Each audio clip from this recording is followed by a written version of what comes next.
Hey there, it's Matthew with Finsanto again. Spring is here, so I won't keep you in suspense about today's video. Suspension!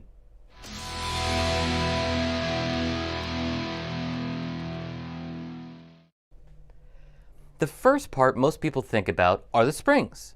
There are multiple types, but the important part is that they support the weight of the vehicle and provide flexibility when going over rough roads. Next, the shock absorbers. These work with the springs to limit the bounce.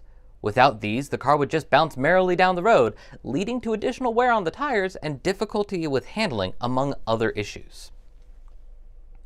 Now struts. Easy. They're just a combination of springs and shock absorbers. They're sometimes called coilovers because the spring coils over the shock absorber.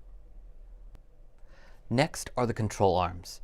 The number of arms can vary, but they work together to limit the movement of the wheels to an up and down movement. You don't want your wheels to run away on you now, do you? Then you have the ball joints. They allow a large amount of movement so the wheel and the control arms don't interfere with each other as they move. Lastly, the sway bar. It's a bit of a misnomer. It actually limits the sway around corners and sometimes is called a stabilizer bar. It connects the left and the right side of your vehicle's suspension, and it helps to keep your wheels all on the ground when you're cornering.